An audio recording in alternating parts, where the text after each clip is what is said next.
శ్రీమహాగణాధిపతయే నమో నమః. శ్రీమహాసరస్వత్యై నమః. శ్రీగురుభ్యో నమః. హరిః ఓం. గురుబ్రహ్మ గురుర్విష్ణుర్గురుదేవో మహేశ్వరः. గురుః సాక్షాత్ పరబ్రహ్మ తస్మై శ్రీగురవే నమః. సకల సద్గురుదేవతాభ్యో నమో నమః. హరిః ఓం. అందరికీ నమస్కారం అండి. ఇంతవరకు మీకు శ్రీ బూర్ల రంగన్నబాబు గారి గురించి కొన్ని విషయాలు తెలియపరుచుకున్నాము. ఇప్పుడు మూడో భాగం ప్రారంభిస్తున్నామండి. ఇందులో శ్రీ ఐఏఎస్ వేదవ్యాసి గారికి రంగన్నబాబు గారికి ఉన్న పరిచయము, ఆయనతో పొందిన అనుభూతులు, ఆయనతో కలిసిన సత్సంగాల గురించి కొన్ని విషయాలు ఇక్కడ తెలియపరుచుకునే ప్రయత్నం చేస్తున్నామండి. వేదవ్యాసి గారు ఆయన ఆధ్యాత్మిక పరంగా మంచి సాధన చేసిన వ్యక్తి. ఎంతోమంది యతీశ్వరులను సద్గురువులను కలిసిన వ్యక్తి. వారికి కూడా భగవంతుడు పిలిస్తే పలుకుతాడు. అటువంటిది ఈ రంగన్నబాబు గారి గురించి తెలుసుకొని వారిని ఒకసారి చూడాలి అని సంకల్పం కూడా చేసుకున్నారు. అయితే ఈ వేదవ్యాసి గారి దృష్టిలో రంగన్నబాబు గారు సాధారణ వ్యక్తి కాదు అని, ఆయన శ్రీరామచంద్ర ప్రభుని యొక్క నమ్మిన బంటు అయిన హనుమంతుల వారే ఈ రూపంలో వచ్చి ఆ ప్రదేశాలు తిరుగుతూ ఉన్నారని, అటువంటి మహనీయుణ్ణి దర్శనం చేసుకోవాలి అంటే పూర్వజన్మ సుకృతం ఉండాలి, అది ఉంటే కానీ ఇటువంటివి లభించదు అని వారికి నమ్మకం.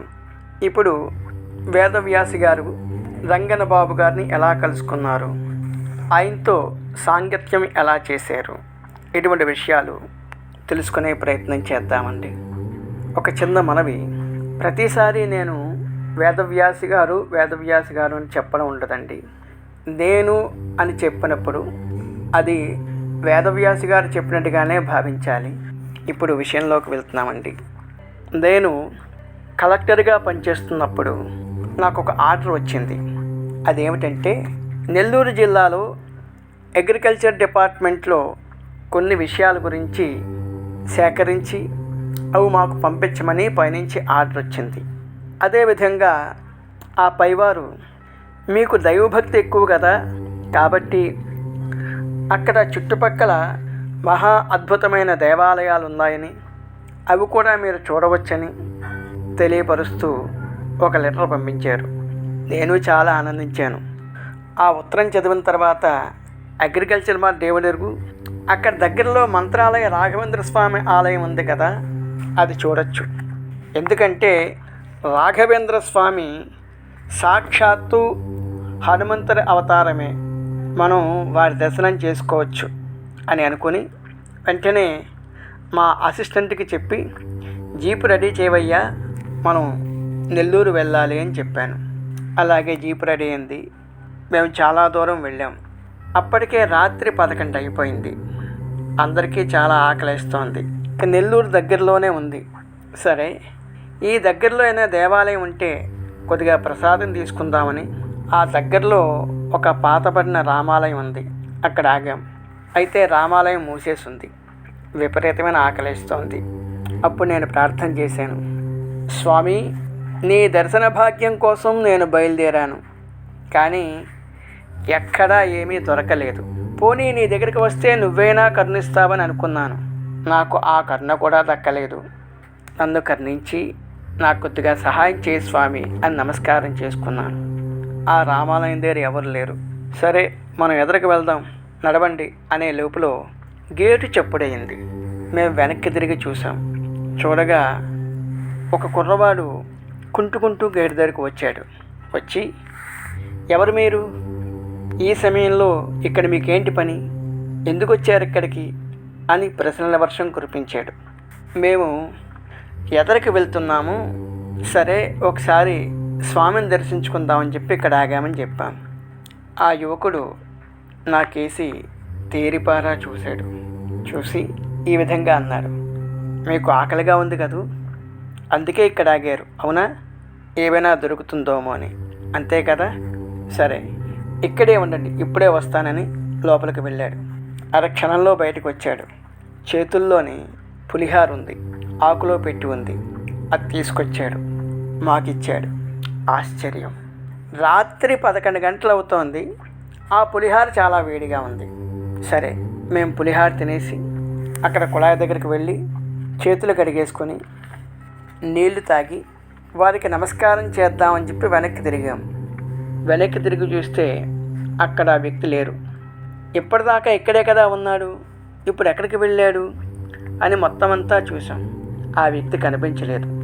సరే, ఏదో పని మీద వెళ్ళి ఉంటాడులే అనుకుని మేము బయటకు వచ్చేసి మళ్ళీ మా ప్రయాణాన్ని సాగించాము. నెల్లూరు వెళ్ళాము. అక్కడ రాత్రి బస చేసాము. మర్నాడు ఉదయం మరలా బయటకు వచ్చాము. వచ్చిన తర్వాత ఒక దేవాలయం దగ్గర ఒక యతీశ్వరుని చూశాను.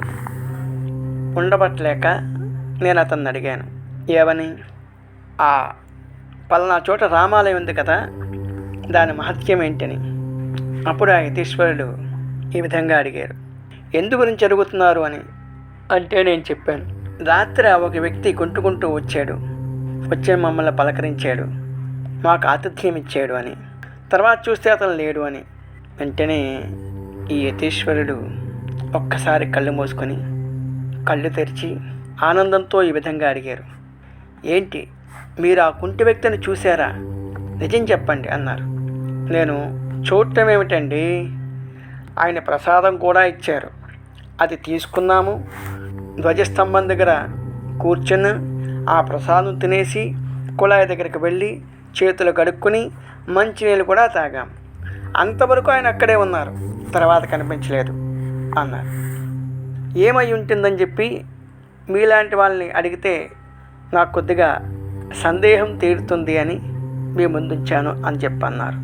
దానికి ఆ యతీశ్వరులు ఎంతో ఆనందపడిపోయి ఆనంద పరవశంతో, బాబు మీరెవరో నాకు తెలియదు, మీ దగ్గరికి వచ్చింది కుంటివాడు కాదు, సాక్షాత్తు శ్రీరామ పాదసేవా దురంధరుడైనటువంటి హనుమంతుల వారే వచ్చారు అని చెప్పగానే నాకు చాలా ఆశ్చర్యం వేసింది. ఆ తర్వాత నేను ఆశ్చర్యంలో ఉండగా ఆయన ఇంకా ఈ విధంగా చెప్పారు, మేమంతా ఆ స్వామి దర్శనం కోసమని ఎన్నో రోజులు, రాత్రులు, నెలలు, సంవత్సరాలు గడుపుతూ ఉంటాం. ఆ స్వామి దర్శనం ఒక్కసారి కనబడితే చాలు అని, మా జన్మ ధన్యమవుతుందని చెప్పని ఎదురు చూస్తూ ఉంటాం. అక్కడే తిరుగుతూ ఉంటాం, అక్కడే నామస్మరణ చేస్తాం. మాకెవరికి అటువంటి భాగ్యం దక్కలేదు, కానీ మీకు దక్కింది. మీకు దక్కింది అంటే మీరు సామాన్య వ్యక్తులు కారు, పరమ భాగవతోత్తములై ఉండాలి. ఆయన దర్శనం దక్కడమే కాదు, ఆయన చేతి నుంచి ప్రసాదం కూడా అందుకున్నారు. మీ అంత అదృష్టవంతులు ఇంకొకరు ఉండరు స్వామి అని చెప్పని ఆ యతీశ్వరుడు చెప్పి దీవించి ఆయన వెళ్ళిపోయారు. తర్వాత నా మనసులో అనేక ఆలోచనలు నడుస్తున్నాం. ఏంటి, నేను అంతటి భక్తున్నా, నాకు అర్హత ఉందా? సాక్షాత్తు హనుమంతుల వారు నాకు ప్రత్యక్షమై ఈ విధంగా చేశారా అని చెప్పని అలా ఆలోచిస్తున్నాను. సరే, అంతటి భాగ్యం నాకు దక్కింది అంటే నేను అదృష్టవంతుని అనుకుని ఆ విషయాన్ని అక్కడికి వదిలిపెట్టేసి నా పని మీద నేను ముందుకు వచ్చి నా పని చూసుకున్నాను. నా పని అయిపోయిన తర్వాత ఏదో పని మీద ఏలూరు వచ్చాను. అక్కడ ఎవరో చెప్పారు, ఆంజనేయ స్వామి గారి భక్తుడు రంగన బాబు గారు ఉన్నారు అని. నాకు ఇదివరకే ఆయన గురించి కొద్దిగా తెలుసుకున్నాను, అంచేత ఆయన్ని కలవాలి అని చెప్పి అనుకున్నాను. ఈ ఏలూరులోనే మా మేనమావ గారు ఉన్నారు, ఆయన దగ్గరికి వెళ్ళాను. ఆయన పోలీస్ ఆఫీసరు. అతన్ని అడిగాను, రంగన బాబు గారిని ఎప్పుడైనా చూసావా అని. అంటే ఆయన అడిగారు, ఏంటి నువ్వు ఆయన చూడడానికి వచ్చావా అని. అవును అన్నాను.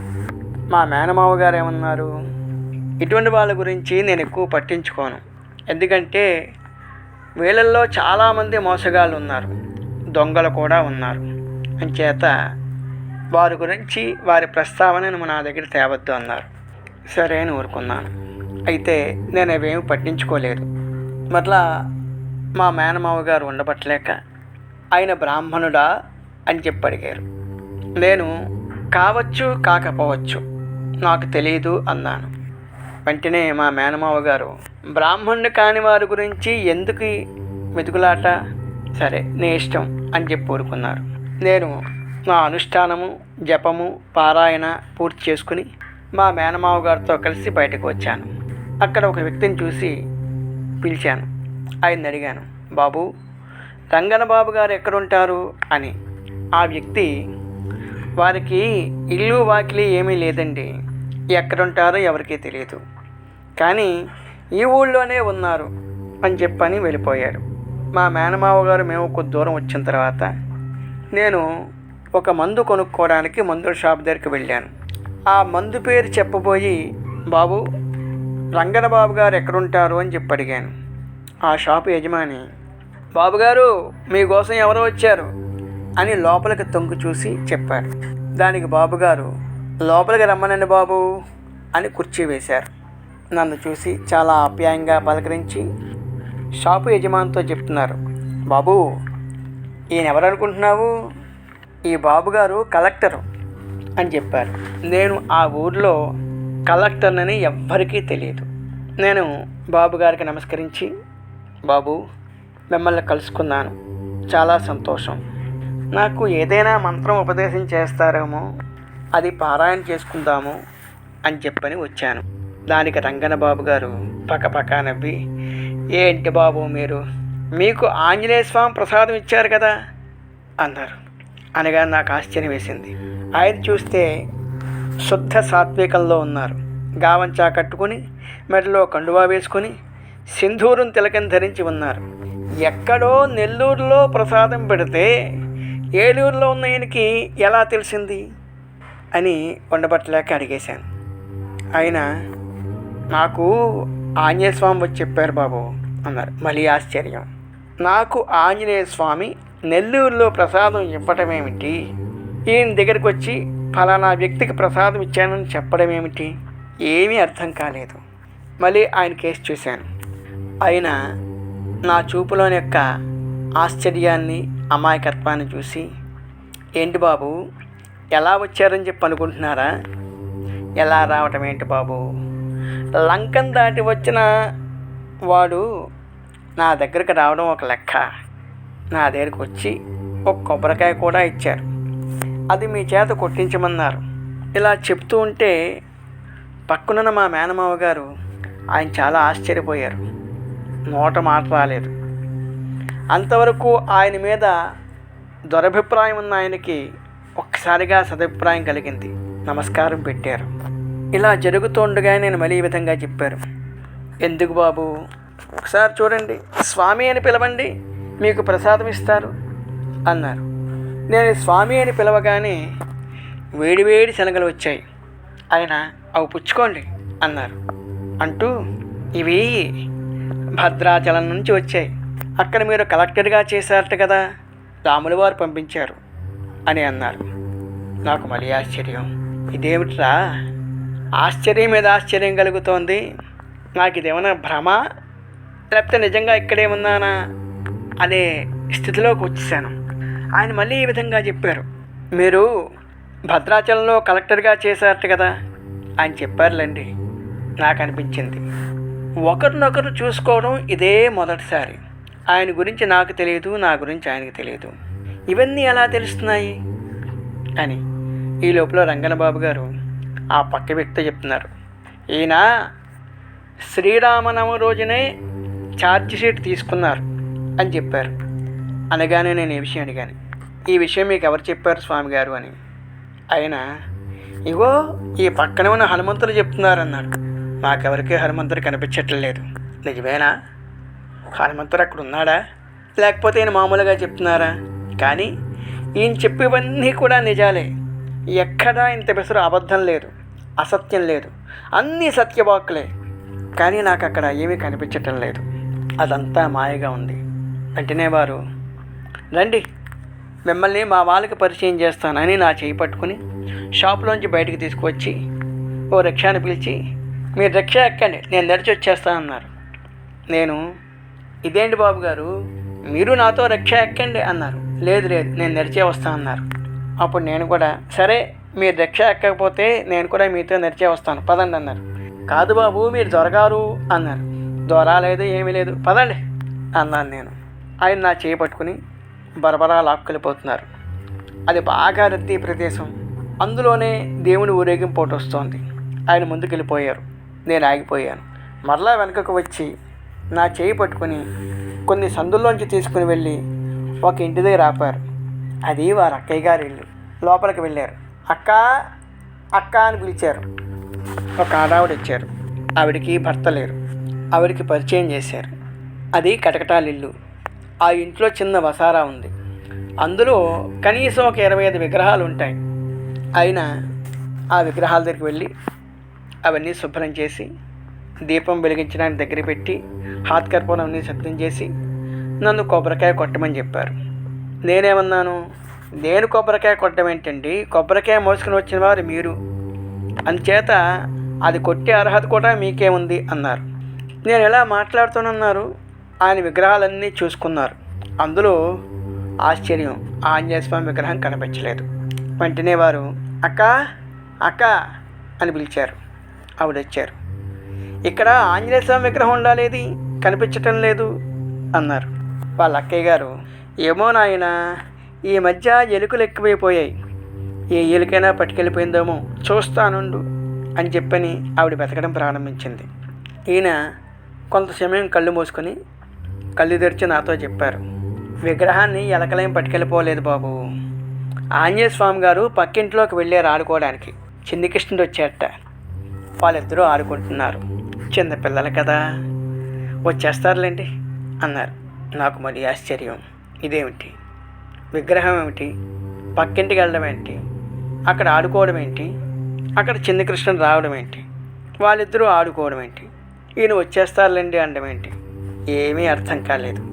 సరే, ఆయన ఏం చెప్తే చేసుకుని వెళ్ళడానికే కదా మనం వచ్చామని చెప్పని మనస్సంతా కూడా ఆయన ముందే లగ్నం చేసి ఆయన చెప్పిన మాటని తూచా తప్పకుండా పాటించడానికి సిద్ధంగా ఉన్నాను.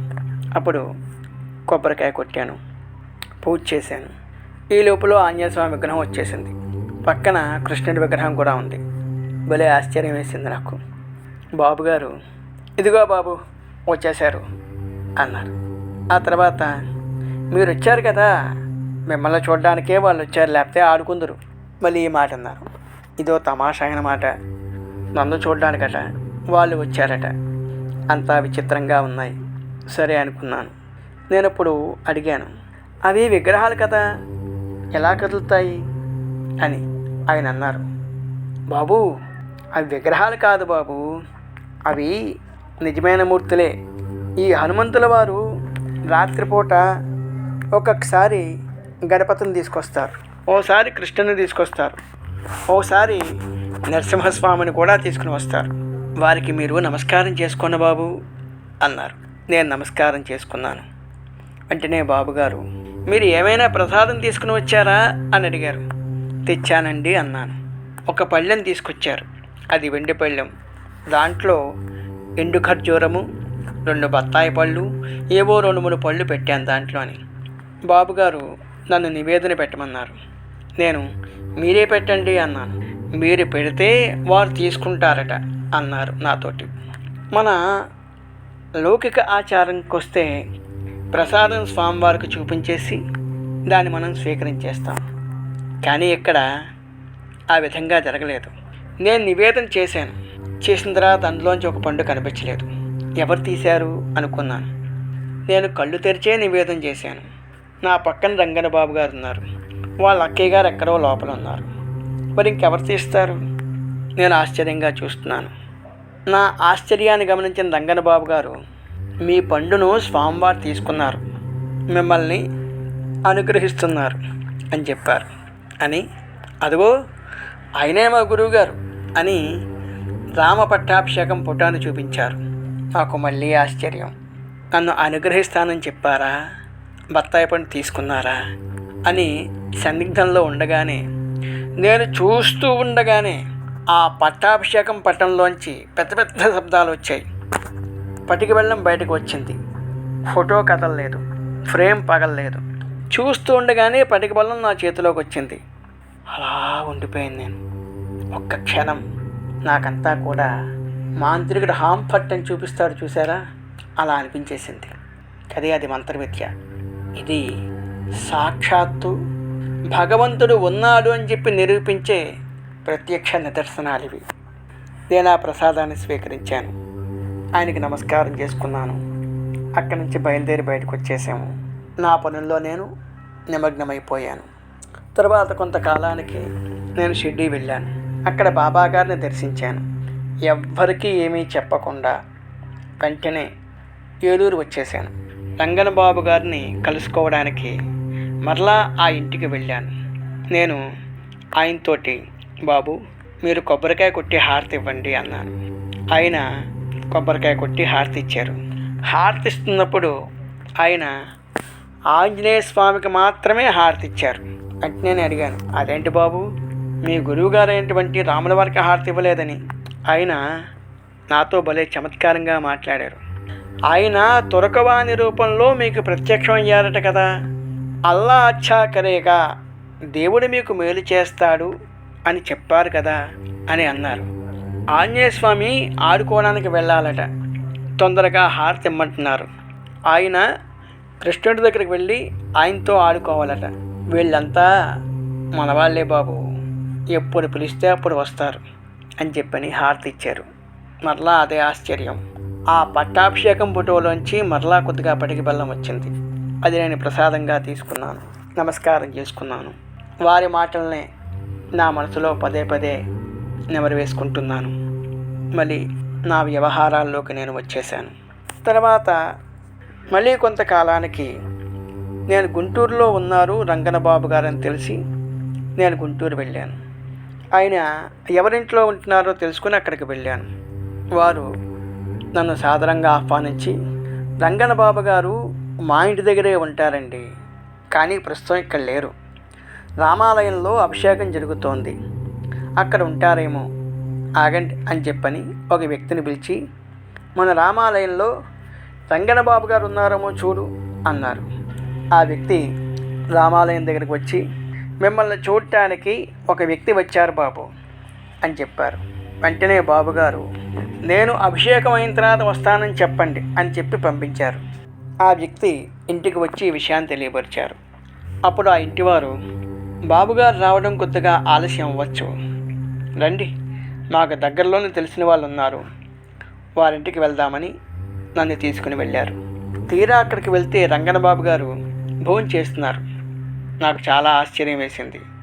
మీరు రామాలయంలో కదా అభిషేకం చేస్తున్నారని చెప్పారు, చూస్తే మీరు ఇక్కడ భోజనం చేస్తున్నారేంటి, ఇది ఎలా సాధ్యం అని అడిగారు. అప్పుడు రంగనబాబు గారు, ఏంటి బాబు మీరనేది, రామాలయంలో అభిషేకం చేస్తున్నానని చెప్పారా, వస్తానని చెప్పన్నారా అన్నారు. నేను అవునండి అని తల ఊపాను. వెంటనే రంగనబాబు గారు, ఆ శ్రీరామచంద్రుడు నా రూపంలో వెళ్ళి నన్ను ఇబ్బంది పెడుతున్నారు బాబు. నాకు చాలా ఆశ్చర్యం వేసింది. రంగనబాబు గారి రూపంలో శ్రీరామచంద్రుడు ఇక్కడ నడయాడుతున్నాడా, ఎంతటి అద్భుతం అనుకున్నాను. రంగనబాబు గారితో కాసేపు ముచ్చటించిన తర్వాత నేను బయటికి వచ్చేసాను. నేను బయటికి వచ్చానని పేరే కానీ నా మనస్సంతా కూడా రంగనబాబు గారే నిండిపోయారు. శ్రీరామచంద్రుడేమిటి, ఈయన రూపంలో తిరగడం ఏమిటి, హనుమంతుల వారి కోసమని శ్రీరామచంద్రుడు వచ్చేటువంటి అర్థం ఉంది, ఈయన కోసం వస్తున్నారా అంటే నా నమ్మకం నిజమే అయింది. ఈయన సాక్షాత్తు శ్రీరామపాద సేవా ధురంధరుని యొక్క స్వరూపమే, మరి ఇంకొకటి కాదు. ఇటువంటి దివ్య పురుషుణ్ణి కలుసుకున్న నా జన్మ ధన్యమైంది అని చెప్పని భగవంతునికి కృతజ్ఞత చెప్పుకుంటూ, మనసులోనే ప్రణామాలు తెలియపరుచుకుంటూ, వారి యొక్క అనుభవాలను, వారితో తిరిగిన ప్రదేశాలను నెమరు వేసుకుని నా మనసులోనే సుస్థిరంగా శ్రీ రంగనబాబు గారికి ఒక దేవాలయమే కట్టుకున్నాను. ఇటువంటి మహనీయులు మనకి చాలా అరుదుగా కనిపిస్తూ ఉంటారు. అటువంటి వారు కనిపించినప్పుడు మనం శిరస్సు వంచి పాదాభివందనం చేయడంలో ఎటువంటి తప్పు లేదు, ఎటువంటి సందేహము లేదు. అలా మీకు ఎవరైనా కనిపిస్తే తప్పకుండా వారి యొక్క అనుగ్రహాన్ని, ఆశీర్వచనాన్ని పొందండి అని చెప్పని శ్రీ వేదవ్యాస్ గారు తన యొక్క ప్రవచనంలో తెలియపరిచారు. ఇంతటి మహనీయులు కాబట్టే వారు నేను దర్శించిన మహనీయులు అని చెప్పని ఒక గ్రంథాన్ని రాశారు. అందులో ఎంతోమంది మహనీయులను కలిశారు ఆయన. వారితో ఉండే అనుభవాలు కూడా రాశారు. ఇంతటి అద్భుతమైన విషయాన్ని మనకి తెలియపరిచినందుకు వేదవ్యాస గారికి మనస్ఫూర్తిగా పాదాభివందనములు తెలియజేసుకుంటున్నాం. ఇది వేదవ్యాస గారు రంగనబాబు గారితో ఉన్న అనుబంధం. తర్వాత మరికొన్ని విషయాల్ని 4వ భాగంలో తెలుసుకునే ప్రయత్నం చేద్దామండి. ఓం సర్వే జనా సుఖినో భవంతు. సర్వే జనా సుఖినో భవంతు. సర్వే జనా సుఖినో భవంతు. ఓం శాంతి శాంతి శాంతి. నా పేరు శ్రీనివాస్ శర్మ. నేను పురోహితుణ్ణి. నా ఫోన్ నెంబరు 9850777984. మరి యొక్క నంబరు 6304720012. ఇది శ్రీ గాయత్రి వైదిక స్మార్త ఆధ్యాత్మిక సేవా నిలయం తరఫున మేము అందించుతున్నామండి. ఇందులో మేము అన్ని రకాల శుభకార్యాలు చేస్తామండి. అలాగే సమస్యలతో బాధపడుతున్న వారికి మా వంతు సహకారంగా శాంతి పూజా కార్యక్రమాలు కూడా చేయిస్తామండి. అవసరం అయిన వారు మమ్మల్ని సంప్రదించవచ్చు. తర్వాత మా గురువుగారి ఆజ్ఞ ప్రకారము మేము మా పెద్దల సహకారంతో బంధుమిత్రుల సహకారంతో ఒక యూట్యూబ్ ఛానల్ ఏర్పాటు చేశాము. అదే SGVSA సేవా నిలయము. ఇందులో ఇటువంటివి ఎన్నో విషయాలు తెలియపరుస్తున్నామండి. పూజలు తెలియపరుస్తున్నాము, జ్యోతిష్యం వాస్తు ప్రశ్నాభాగాన్ని తెలియపరుస్తున్నాము, దేవాలయాల యొక్క చరిత్రలు కూడా తెలియపరుస్తున్నామండి. ఆసక్తి ఉన్నవారు లైక్ చేయండి, షేర్ చేయండి, సబ్స్క్రైబ్ చేయండి. ధన్యవాదాలు. స్వస్తి.